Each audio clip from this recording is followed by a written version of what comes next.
Robert Watson Watt y el radar.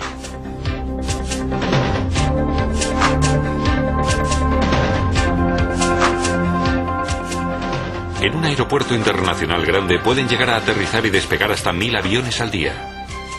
Para evitar un caos en el aire y garantizar un servicio aéreo en regla, es imprescindible la ayuda de la técnica de radar.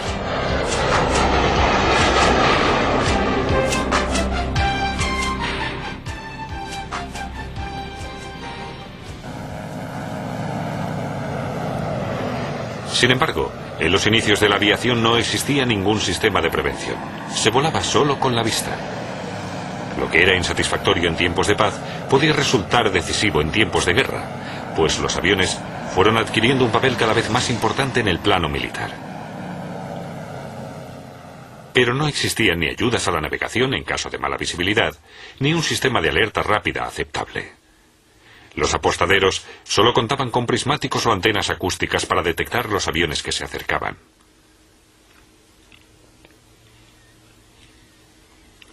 La técnica de radar funciona con las mismas ondas electromagnéticas que se utilizan en la técnica de radio. En los años 30, las emisoras potentes ya llevaban tiempo transmitiendo mensajes por todo el mundo, y la mayoría de barcos estaban equipados con aparatos de radio. Las señales de radio se implantaron de múltiples formas como sistema de transmisión de información. El hecho de que se reflejaran en los objetos no despertó demasiado interés. Los receptores de radio se introdujeron en muchos hogares y proporcionaban a los oyentes principalmente entretenimiento.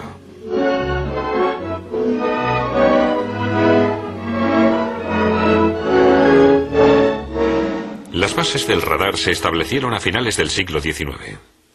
El físico alemán Heinrich Hertz demostró en sus experimentos que las ondas electromagnéticas tienen las mismas propiedades que las ondas luminosas y que, por tanto, se podían reflejar.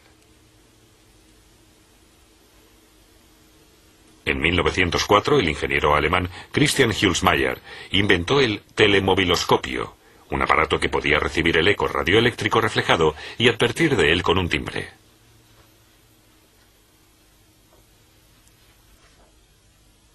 A pesar de que se le concedió la patente imperial, la industria no mostró demasiado interés en él, y el telemoviloscopio fracasó en el intento. En aquella época, el objetivo de todos los técnicos de radio, sobre todo del italiano Guglielmo Marconi, era el desarrollo de la radiotelegrafía. En 1901, Marconi consiguió telegrafiar más allá del Atlántico, y acto seguido, construyó una red de estaciones de radio universal. En los años 30, las investigaciones de la técnica de radio estaban tan avanzadas que muchos científicos retomaron la idea de rastrear barcos o aviones con la ayuda del eco radioeléctrico.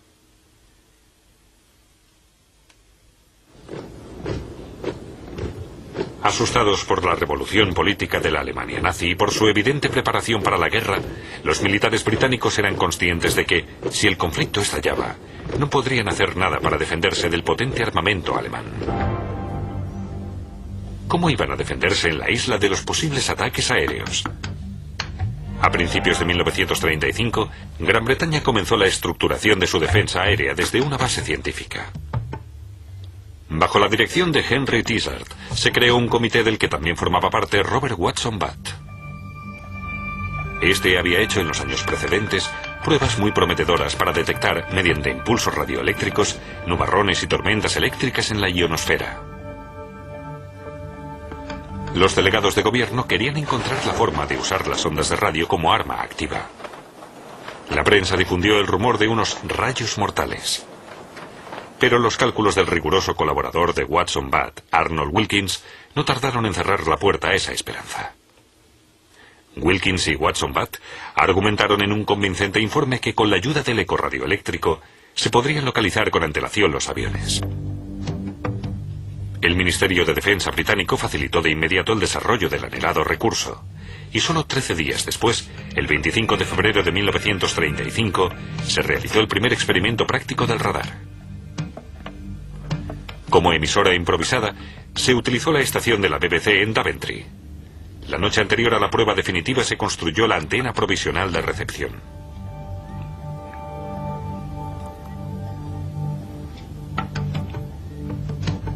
Los aparatos receptores se instalaron en furgonetas de transporte y a la mañana siguiente, Watson Butt y su ayudante acudieron a la hora acordada a la zona de instalación de antena.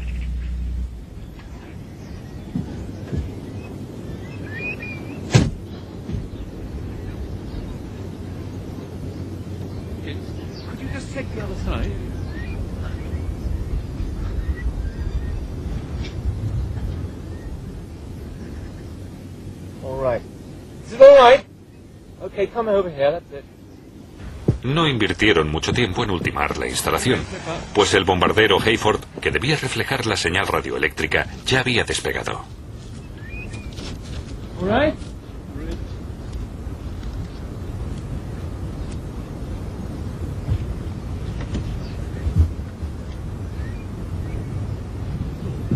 La tensión de los últimos días y semanas se concentraba en un solo momento. ¿Mostraría el receptor el eco de la señal radioeléctrica cuando el avión se cruzara con el haz radioeléctrico del emisor?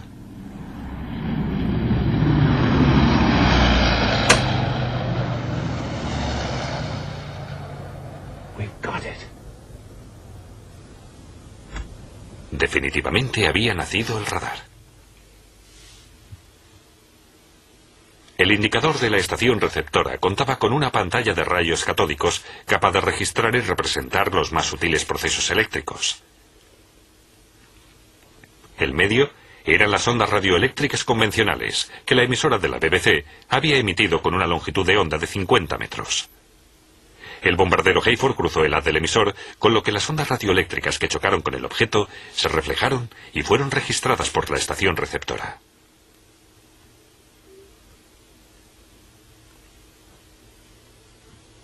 Las instalaciones que siguieron al primer y exitoso experimento en Daventry funcionaban con la técnica del radar de impulsos.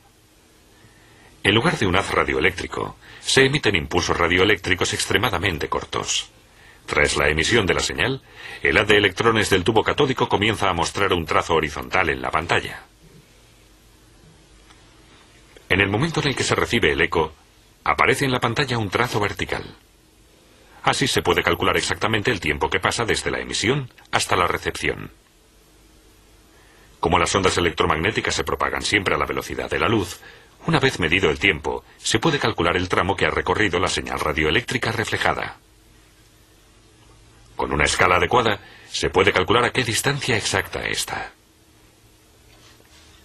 Mediante la rápida sucesión de impulsos independientes se puede obtener información constante sobre la distancia de los objetos, el tiempo que estén dentro de la sección de radar.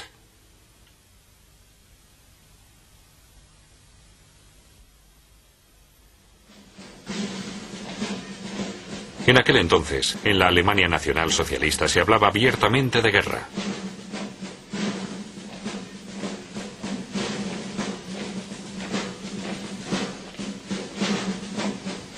En septiembre de 1939, las tropas alemanas invadieron Polonia, y ese mismo año, los bombarderos con la bandera asesina de la esvástica despegaron hacia la costa británica.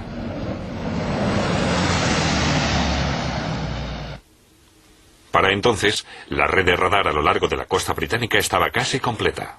Las nuevas instalaciones de radar parecían capaces de localizar cualquier avión en el campo del emisor y de calcular su distancia, altitud y dirección. Todos los datos se recopilaban en unas centrales denominadas filter rooms, salas de filtro. Desde allí se ordenaban las medidas preventivas correspondientes.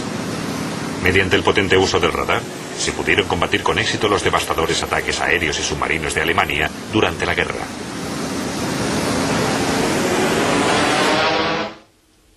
Con la creación del magnetrón, los británicos consiguieron un avance decisivo en el campo de la técnica de radar. El nuevo tubo de gran capacidad producía impulsos de radar altamente energéticos con longitudes de onda muy cortas, lo que permitía la construcción de aparatos pequeños pero muy potentes. Incorporado a los aviones, el haz dirigido y altamente concentrado giraba sobre un eje y plasmaba, aparte de otros aviones y barcos, los paisajes y las ciudades sobrevoladas. La navegación de noche o con mala visibilidad dejó de ser un problema. Desde 1945, los principios de la técnica de radar no se han modificado. Su principal uso civil sigue siendo el control constante del espacio aéreo, cada vez más concurrido. Con el aumento constante del tráfico aéreo, se hace indispensable el control minucioso de todo movimiento relevante. El perfeccionamiento de las piezas y el uso del procesamiento de datos moderno, en particular el análisis de la señal por el receptor, han permitido que el servicio aéreo pueda mantenerse de forma metódica independientemente del clima o la época del año.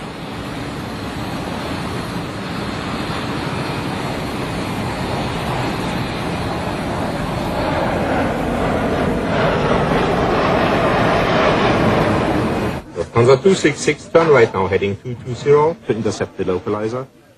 Los indicadores modernos han introducido las 3 dimensiones en el control aéreo.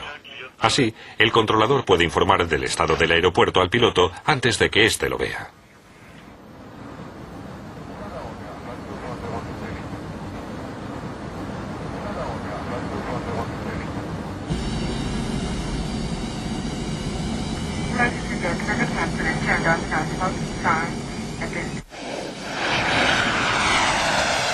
La carrera de la industria de armamento también ha llevado a una mayor perfección del radar en el ámbito militar.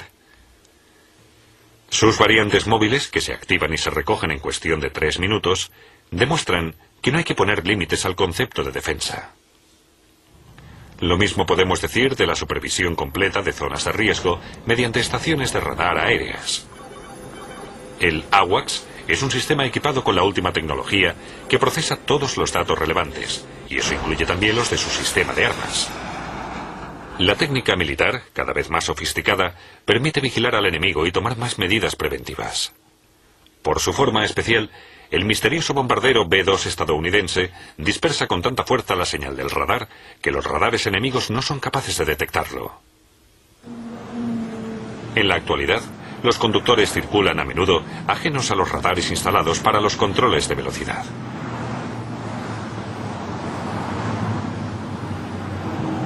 En estos radares se usa un determinado efecto de las ondas electromagnéticas, el denominado efecto Doppler. A diferencia de su reflexión en un objeto fijo, cuando el objeto se aleja del emisor o se acerca a él, la longitud de onda de la señal reflejada varía, y lo hace en función de la velocidad del objeto. Como se conoce la velocidad de la señal enviada, solo hay que ver el cambio en la longitud de onda para calcular la velocidad del objeto. Los satélites de observación trabajan con dimensiones mucho mayores en la órbita terrestre. Aparte de su labor estratégica, hacen grandes aportaciones a la investigación del clima y el medio ambiente. Esta imagen de una mancha de petróleo la tomó el radar del satélite ERS-1. Con cada impulso reproduce una superficie de 10.000 kilómetros cuadrados.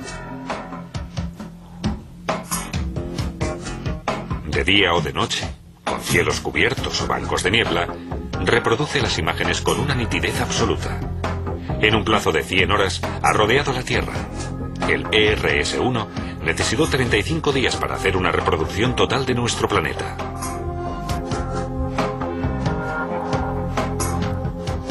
Sus datos pueden tener múltiples usos. Durante la búsqueda de un barco de pasajeros que iba de Europa a Asia por el Océano Ártico, ayudó a los barcos con mapas de hielo.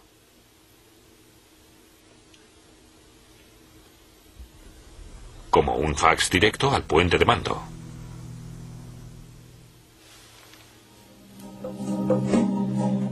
Puede hacer visibles las superficies taladas de la selva tropical del Amazonas, incluso a través de espesas nubes.